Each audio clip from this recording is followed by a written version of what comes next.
It feels to me like if you sort of break it down, there may not be any more pressure on anyone in the league as this season begins than there is on Mike McCarthy in Dallas. How do you see it?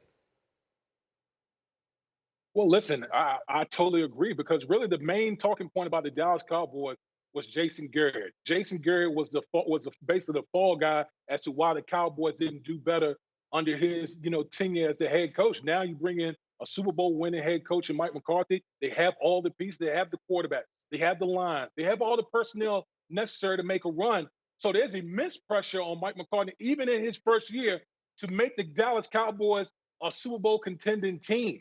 And this is not the way you want to start off with your quarterback in a contract dispute with the organization. But I think it's actually overblown as to if it'll have an impact on the Dallas Cowboys during the season. Why? Why, D Wood? Why is it overblown? If Dak Prescott isn't there right now, if they get him signed by July 15th, you don't think it has any impact on their year? No, listen, I think deadline spur action. We all talk about July 15th. A lot of times things happen. What's the worst case scenario? If Dak Prescott signs a franchise tender, we already know that Kellen Moore is the offensive coordinator. They're going to have some semblance of the same system that they ran offensively. Yeah, they got a new defensive coordinator, but much of this personnel is intact with the Dallas Cowboys. So I don't see a lot of turnover. That's what we've been talking about all offseason with these teams dealing with different head coaches, different quarterbacks, that they have to deal with this whole offseason of not being able to be in the building and not working out together. Well, the Dallas Cowboys have pretty much the same personnel, same system. So I'm not as worried as some people think heading into the season for the Dallas Cowboys. Mike T, how worried do you think Mike McCarthy actually is about the situation with Dak? He is definitely worried because, again, he can't install attributes of his offense despite Kellen Moore still being there. And my friend D. Wood just contradicted himself. Earlier in the show, he talked about when we had Brett Favre in 2008, it was a work in progress.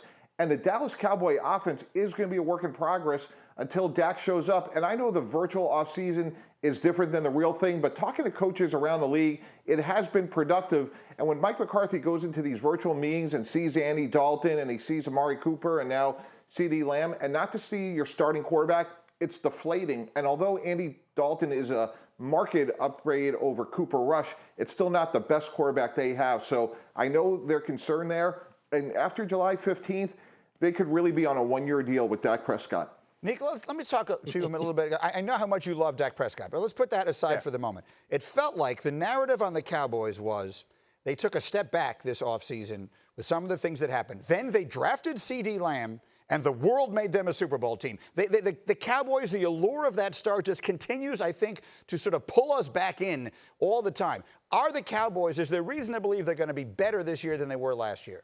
There's absolutely reason to believe because I think you're right. Mike McCarthy, as the head coach, will have a lot of pressure on him, but there's a different Mike there, and Mike Nolan, who's the defensive coordinator, who will really have the pressure on him. If he can improve that defense, which was really bad last year. We all know their offense was top in the league, I think third for offensive efficiency behind the Ravens and the Chiefs. So their offense was fine, and we assume that Kellen Moore and Dak Prescott are going to repeat that if the defense can get better. And I think people believe the defense may not get any better because some of their best talent has left.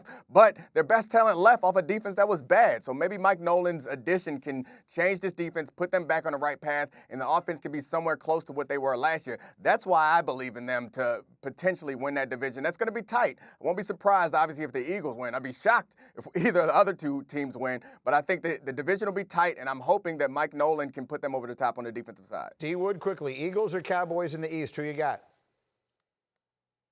I'm going to give it to the Eagles this year. I think the additions that the Eagles made, particularly on offense to surround Carson Wentz, we already know that their wide receiver position going down the stretch was just atrocious. So I think the additions they made there, I think that's going to put the Eagles over the top. All right, so there's three of us on the Eagles bandwagon in the NFC East. Thank you for watching ESPN on YouTube. For live streaming sports and premium content, subscribe to ESPN+.